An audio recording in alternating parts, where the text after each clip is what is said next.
Covid-19 est une pandémie qui a commencé dans la Chine pour se propager dans le monde, provoquant un problème de santé publique. Cette pandémie est arrivée en Algérie en affectant plusieurs wilayas, dont la plus touchée est Blida. Le Covid-19, ou bien Coronavirus Disease Discovered in 2019, est causé par un virus ARN qui s'appelle SARS-CoV-2, ce qui signifie Severe Acute Respiratory Syndrome Coronavirus 2. C'est un virus qui est génétiquement similaire à SARS-CoV, qui a causé en 2002 et 2003 des troubles respiratoires aigus. Ces deux virus appartiennent à l'espèce SARS-CoV, lui-même qui appartient à la famille des coronaviridae. Dans Covid-19, ce qui s'est passé, c'est qu'il y avait un coronavirus circulant parmi les chauves-souris, qui sont des réservoirs naturels. Puis, il a muté juste assez pour infecter le pangolin, qui est considéré comme un hôte intermédiaire. En 2019, ce virus a muté encore une fois et a commencé à causer des maladies chez l'homme. La transmission interhumaine se produit soit directement par voie respiratoire à travers les gouttelettes de salive lorsque la distance est inférieure à 1 mètre, soit indirectement par contact, surface inerte, main, muqueuse. Les virus sont caractérisés par un degré de contagiosité et un nombre de reproductivité qui est représenté par le R0. Ce chiffre détermine la vitesse de transmission. Par exemple, R0 qui est égal à 1 signifie qu'une personne infectée transmet l'infection à une autre. Lorsque le R0 est égal à 2, ça veut dire une personne infectée transmet cette infection aux deux autres personnes, et ainsi de suite. Lorsque le R0 est supérieur à 1, l'infection continue à se propager. S'il est à 1, la courbe de l'infection reste stable. S'il est inférieur à 1, l'infection se dissipe. L'estimation actuelle pour Covid-19 est R0 de 2,2. À un titre de comparaison, le R0 du virus de la grippe est environ 1,3. Et donc, à l'échelle mondiale, le nombre des cas du Covid-19 est en train d'augmenter chaque jour, avec un taux de mortalité qui est estimé à 3,4%, qui est énormément supérieur à celui de la grippe, qui est inférieur à 0,1%, mais qui reste inférieur au taux de mortalité du SARS et du MERS.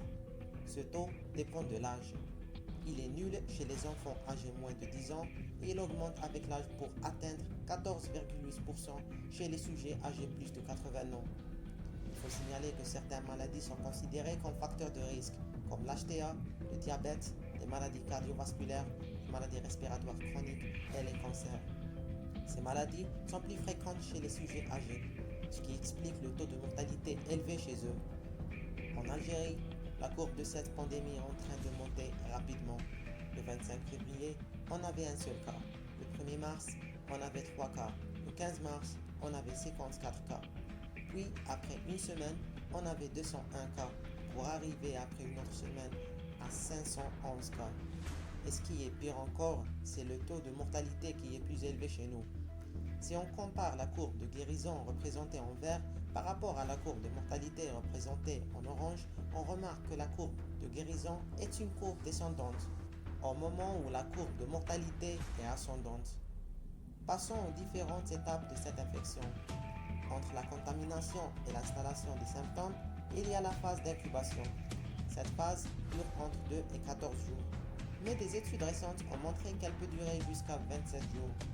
La possibilité de contaminer durant cette phase reste discutable, mais ça reste très probable. Le premier symptôme à apparaître, c'est la fièvre, suivi par la toux, puis après 7 jours, le patient devient dyspnéique, ce qui nécessite dans 20% des cas une prise en charge hospitalière. Il faut signaler que 80% des infections sont légères. Il y a des gens qui sont même asymptomatiques. D'autres développent des symptômes déjà mentionnés. Et si ces derniers présentent des facteurs de risque, ils peuvent passer au stade des complications, qui sont la pneumonie et le choc septique, deux causes majeures de mortalité. Lorsqu'une personne atteinte de Covid-19 se rend dans une zone non affectée, cela s'appelle un cas importé. Et s'il commence à propager la maladie à son entourage, cela s'appelle une transmission locale. Et lorsque la maladie commence à se propager dans la société sans pouvoir détecter la source, cela s'appelle une transmission communautaire. Et c'est le stade qu'il faut prévenir ou le contenir. Mais comment?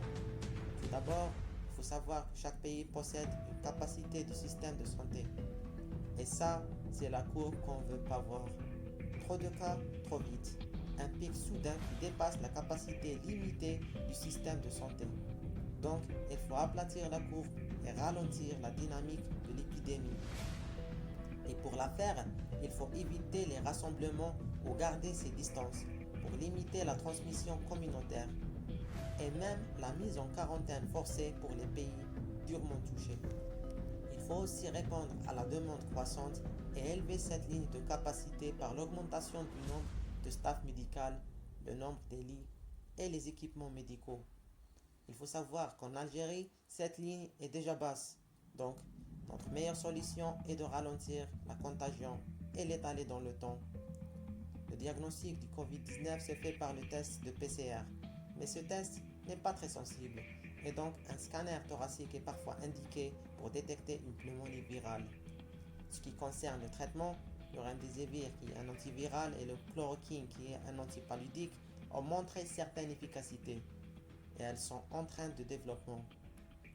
Jusqu'à maintenant, aucun vaccin n'est actuellement disponible pour se protéger contre le Covid-19, mais il y a des recherches dont un est en cours d'essais cliniques et sera probablement prêt en 2021.